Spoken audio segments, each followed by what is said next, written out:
ये देखिए, एक बहू है, अपने सास को पीठ पर लाद करके जा रही है महाकुंभ स्नान करने के लिए। लेकिन सनातन विरोधियों को नजर केवल गंदगी पर पड़ी। किसी ने सच कहा कि महाकुंभ में जिसने जो तलाशा उसको वह मिला। गिद्धों को केवल घास मिली, सूअरों को गंदगी मिली।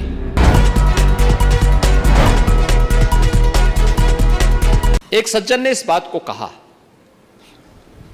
और उसने जो लोग महाकुंभ का विरोध कर रहे थे उनके बारे में उसने बहुत सटीक टिप्पणी की। उन्होंने कहा कि पिछले 1.5 महीने में आप वामपंथियों, समाजवादियों की बाल खगाल लीजिए, महाकुंभ को लेकर के विश्व भ्रमण के अलावा कुछ नहीं दिखेगा। गंदगी, अव्यवस्था, पर्यटकों की परेशानी के अलावा इनकी बजबजाती वाल पर दूसरी कुछ भी नहीं मिलेगा।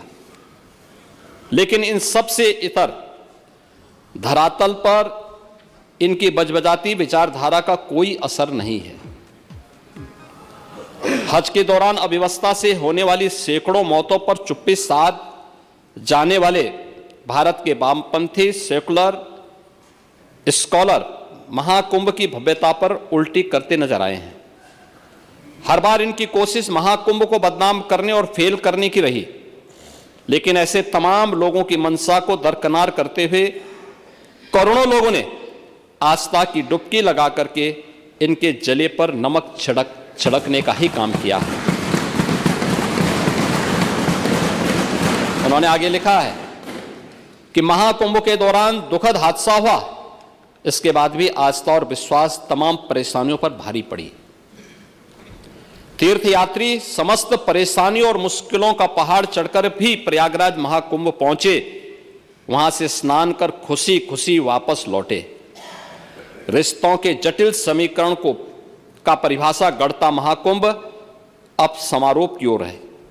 लेकिन यहां से निकला संदेश हर सनातन के मन में अमिट छाप छोड़ गया है, जो वर्षों तक लोगों की बदकही और कहानियों में जीवंत रहेगा। हर तरफ अपनी मां और बुजुर्गों को महाकुंभ में अनाथ छोड़ देने वाले बेटे रहे हों, तो दूसरी तरफ अपनी सास को पीठ पर उठाकर कुंभ स्नान कराने वाली बहू भी रही है। लेकिन सनातन विरोधियों को नजर केवल गंदगी पर पड़ी। मैं अध्यक्ष महोदय वह चित्र लेके आया हूं। ये देखिए, एक बहू है, अपने सास को पीठ पर लाद करके जा रही है महाकुंभ स्नान करने के लिए।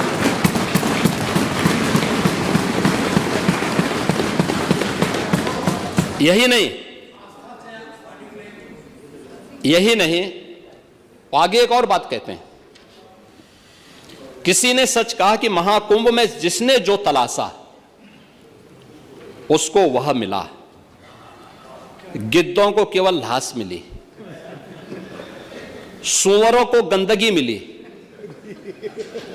संवेदनशील लोगों को रिश्तों की खूबसूरत तस्वीर मिली, आस्थावानों को पुण्य मिला, सज्जनों को सज्जनता मिली, गरीबों को रोजगार मिला, अमीरों को धंधा मिला, श्रद्धालुओं को साफ सुथरी व्यवस्था मिली, पर्यटकों को अव्यवस्था मिली, सद्भावना वाले लोगों को जाति रहित व्यवस्था मिली, भक्तों को भगवान मिले।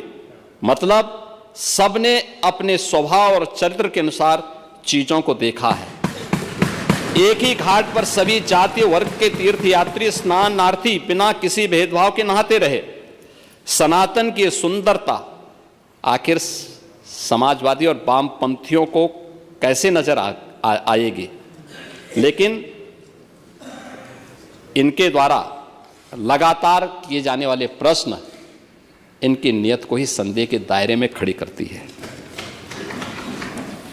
महोदय, ये टिप्पणी अचानक नहीं है। ये टिप्पणी भारत की टिप्पणी है, भारत की भावनाओं की टिप्पणी है।